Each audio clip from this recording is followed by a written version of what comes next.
This is the front line of the forest fire in the Mountain Pine Ridge Forest Reserve. Except this one isn't nature's fire. So if you've ever heard the phrase, fighting fire with fire, this is it.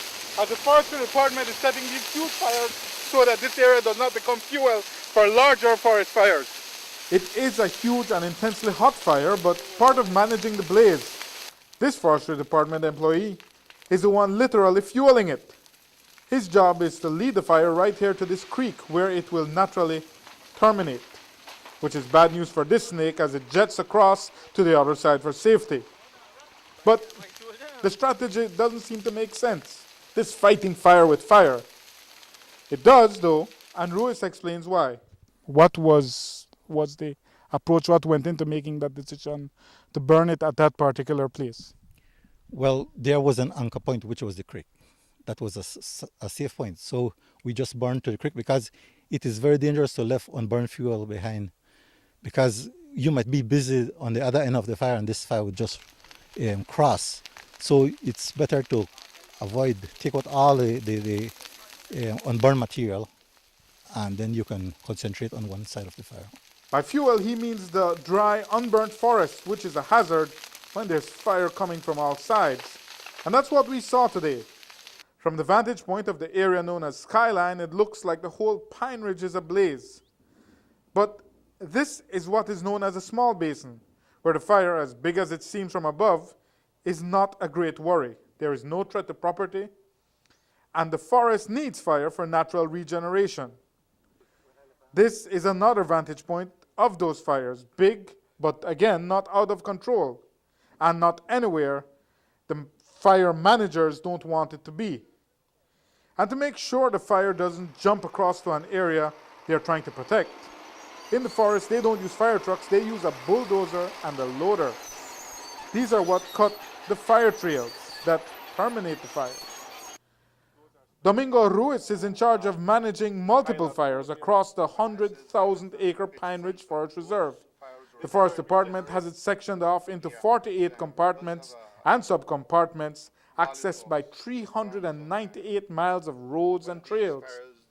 He zips around those almost 400 miles of road that he knows like the back of his hand on an ATV, constantly monitoring the larger fires.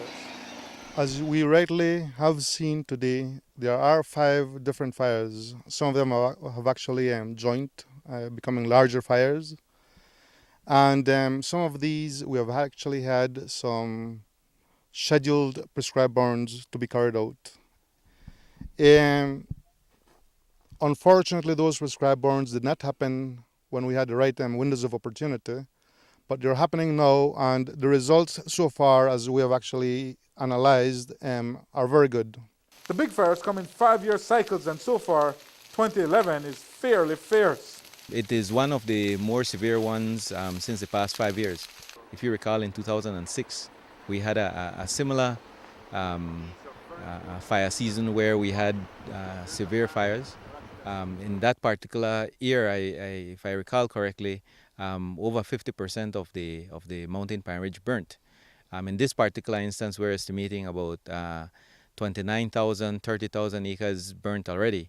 Which represents what percentage? Which represents about a third of the Mountain Pine Ridge. While we may have fires that are occurring in the Mountain Pine Ridge that we may strategically choose not to intervene and try to control them, because we feel that because of the management objectives that we have for that particular area, the fire is best left to continue its natural course.